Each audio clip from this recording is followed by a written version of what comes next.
Good morning. On behalf of We Forum Group and Monmouth Medical Center, thank you so much for joining us this morning. I hope everyone is caffeinated or naturally caffeinated and ready to go. I have the pleasure of introducing Christine Wong. She is going to give an informational talk about what's in your kitchen, how to get a plastic-free kitchen. Can you all hear me okay? Speakers all right? We'll do karaoke after. So Christine has a very large Instagram and social media presence that you can all follow. She'll let you know what her hashtag is. She also is the author of an e-magazine called Cooking for Ocean Protection. And she is the author of a beautiful book titled The Plentiful Plate. So really quickly before I hand this over to Christine, two brief reminders. We just ask that you silence your cell phone before you begin. If you need to take a call, if you could step away from this area would be fantastic. She is also going to be around for a brief Q&A afterwards. I know there's a lot of great material here today. If you have specific questions and you want to linger for a little bit after, Christine will be here and she can answer all sorts of great questions. So we just ask that maybe you hold your questions until the end of her talk, which will be about 20 minutes, and then she can address that afterwards. So without further ado, I introduce Christine Wong.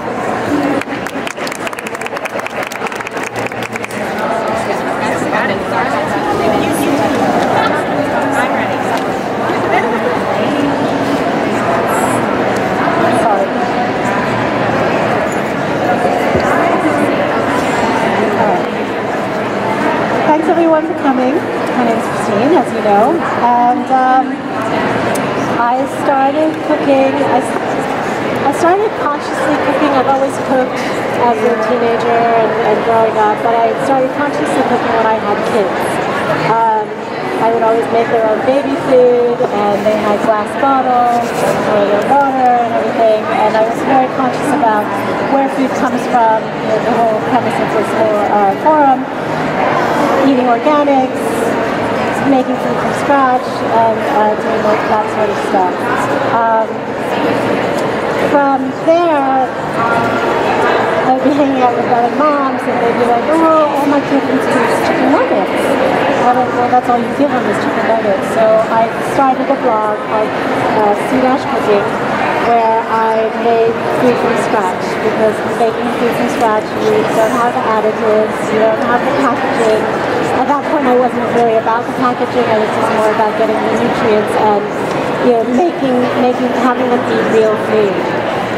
From there, I took a year-long course at the Institute for Integrative Nutrition, where I learned about Ross Finley and Joe Salatin and a lot of the other food heroes, and it changed the way that I ate when I basically incorporated a lot more vegetables into my own diet. I stopped eating meat and into my kids' diets, because I think that everybody needs that inspiration. So that's why, like, my book is called Plentiful Plate, which is coming out in February.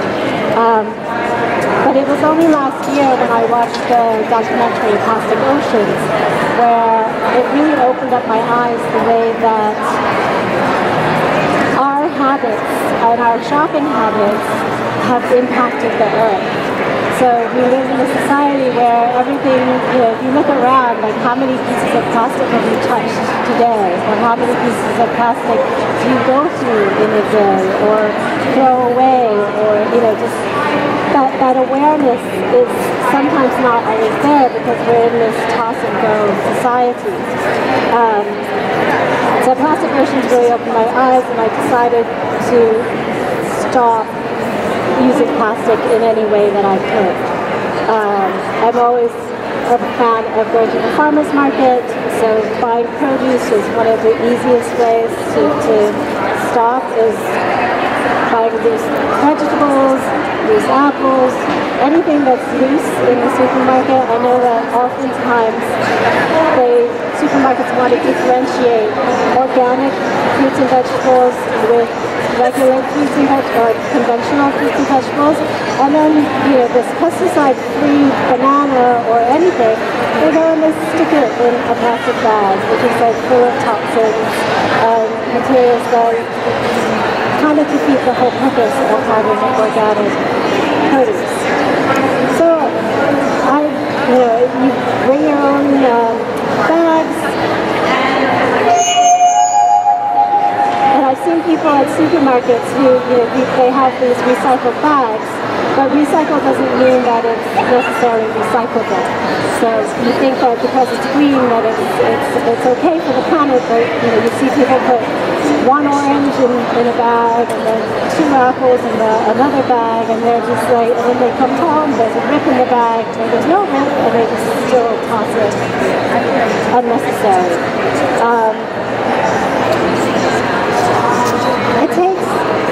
Plastic's only been around for 80 years, and it takes 450 years for plastic to break down. And even when it breaks down, it doesn't really go away. So that means that all the plastic that's ever been made is still in existence today. 50% of all plastic is single use, and that means that you use it once, maybe for a maximum of 12 minutes, and then it's tossed. And 8 out of the 10 items found polluting the oceans are found in the food and beverage industry. So there's bottle caps, bottles, food wrappers, containers, straw stirrers, bags, cups, plates, and cutlery. So there's, like I said, there's ways of trying to get, there's ways of trying to, aside from shopping without plastic, you can grow your own food at an influence gardens here, but growing your own food, this helps, or visiting the farmer's market, or getting local produce, or eating in season, that also helps with that. We also have, there are also many bulk food sections where you can fill up your own jars. And if you can't, some supermarkets are more lenient than others where they'll weigh the empty jar and give you the tare amount, and then you deduct that amount, the weight of the jar from the filled jar. But if they don't do that, then a better option is to use the bags. These are parchment bags that are 100% compostable, which you can buy, or even paper bags. I'm not waste-free, but I know that a lot of people who do, in a jam, if I don't have a jar, if I don't have a thing, I'll always grab a paper bag because that's just the better option. And even at Whole Foods, they have these boxes that are made from 100% recycled paper, and they're commercially compostable. And I've asked, so if you're never sure where your garbage can go, you can ask your processing facility whether they accept it, whether it can be recycled or it can't be recycled. Because you think things like pizza boxes and things like that you can recycle them because it's paper, but oftentimes they won't take it because it's soiled because of the grease. So you always have to find out what the difference is. And then just kind of making simple stops, like having your water bottles, and there's an amazing water refilling station over there, even coffee cups. It's about being aware of your daily habits, seeing what works, what you buy every day. There's a woman who attended one of my workshops, and she said that she wanted to challenge herself because she knew that she just bought water every day. So she wanted to challenge herself, and basically she decided to hold on to all of her empty bottles until her addiction was over. So she collected all the bottles, and then basically it took her 30 days, and she had bottles in her bathtub, in the kitchen sink, in the living room, all over the floor, before she finally realized, okay, that's enough. I can't do that anymore. So if you do something like that every day, if you grab a coffee every day, you could just hold on to it and see how much accumulates. If you really had to dispose of your own garbage or figure out what to do with it, that would be a big eye-opener. A lot of it also is about convenience, right? I mean, you grab and go, you take stuff. Almond milk, if you make your own almond milk, it's really just 3 ingredients, and that's like water, dates, and almonds. But if you look in this pack, which is a Tetra Pak, which is also lined with plastic, there's 10 ingredients, because obviously there's stabilizers and other ingredients that you don't necessarily know how it reacts to your body.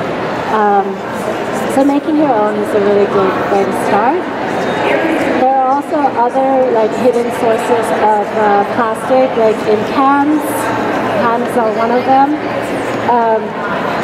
Even though they say they're BPA free, you know, they replace the bisphenol A with like bisphenol AF or with bisphenol S, and there's no saying how that's going to affect your body or, you know, scientific discovery later on, like what's going to happen.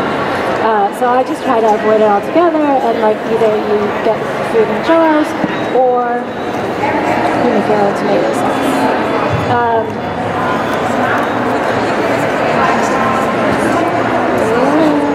So there are the other hidden ones are like milk and ice cream cartons, tea bags. That was a really big one for me. There's all those, the newest, the silky tea bags. Those are plastic. They're not silk. You know, like who would have thought, you know? So loose leaf tea is something that I've switched to as well. Yeah, just going to different sections of the supermarket where you can buy your own bread, you buy your bread in loaves, and you buy your meat or seafood behind the counter, you know, where they wrap it for you instead of grabbing like something that's already pre-weighed and wrapped in the styrofoam, which is worse than plastic, the styrofoam and the plastic. So there are definitely ways, or you can bring your own container, so you can fill them up. Most people are happy to do it, or you know, I shop a lot in Chinatown, and like the ladies always thank me. You know, it's like, oh, thank you for bringing your bag, or your bag's so pretty, and I'm like, okay. So I feel good, and they feel good because they know that they're also saving money. You know, they're not buying bags that they're just kind of like giving away and people are just throwing away.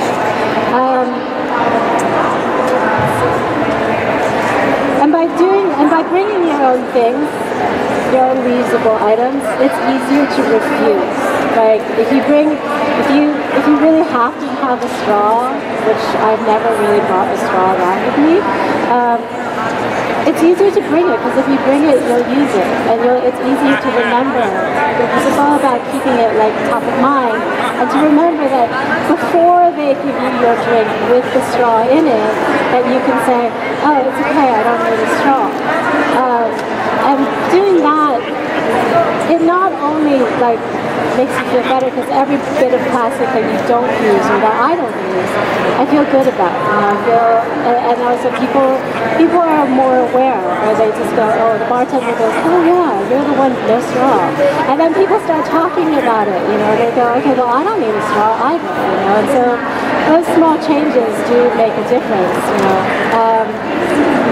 And there are other things that are wrapped in plastic, like paper towels, or there's a water filter. This is a charcoal water filter, so it's all natural. There's no plastic. I put it in my glass jar. My kids, who are very picky tap water drinkers, they have no problem with like filtered water with this charcoal. There's also, so one of the things to start a plastic-free kitchen is to basically stop buying it. We ran out of Ziploc bags. I used to use Ziploc bags all the time, but then we just ran out, and I was like, oh, I don't really want to buy it anymore. So I stopped buying it, and it's been, I guess, a year and a half, and we don't use it. We just don't use Ziploc bags anymore. We don't use Saran wrap anymore. All those things. This is a beeswax food wrap. So basically, it's a cloth that's covered in beeswax resin, and they do have vegan versions as well. I don't have that on hand. And they're reusable, so you can wrap cheese, or you can wrap your plate or anything on it with it, and you just wipe it off clean and use it again. And for the most part, like food storage in my fridge, I put a plate on top of a bowl, and that's my, instead of like the plastic wrap, and it keeps, and my fridge doesn't smell, nothing, you know, there's nothing that can't be stored that way, you know, or even just pots. Like if you prepare a lot of food in advance, which is a good thing too, it's like to do meal prep, you know, to make a large batch of beans or to make almond milk. And so you create your own convenience. So you do something on the weekend and you like divvy it all up, and then you can just grab and go, or you can have your weeknight dinner like very easily, you know, within like 10 minutes, because you've done that meal prep, and like it's without the packaging, it's without the takeout, it's without like these things which is like 4 pieces of plastic alone, you know, that you would grab or that they would serve to you, along with the containers of the food and the plastic bag and all of those things that go with the takeout. So yeah, because of my journey of talking about plastic, like people like to talk about plastic with me all the time on my social media channel, which is @Conscious Cooking.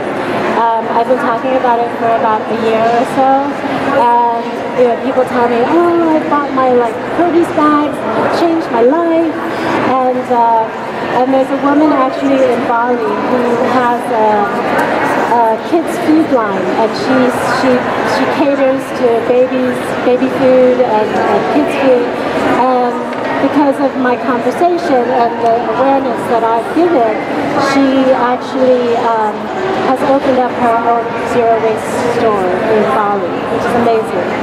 And but you know, that's a big thing. But there are small things too, like just even in my daily habits, where my colleagues don't necessarily care that I have 95,000 followers, but like I bring my water, I bring my lunch, and I do those little things. And we actually host Asian food festivals, like large-scale Asian food festivals. And this year, they've taken it upon themselves to integrate my values, and all of like the disposables are free from plastic, which is amazing. So I'm really happy about that.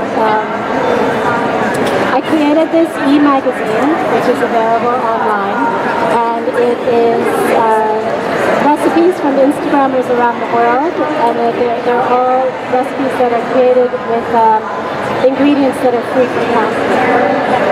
And so 100% of this, all the monies raised, goes to ocean protection with Plastic Oceans, who I'm affiliated with, and also Lonely Whale.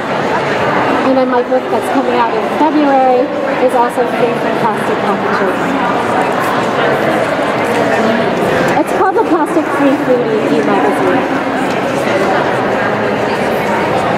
But thank you all for coming, and if you have any questions, please feel free to ask.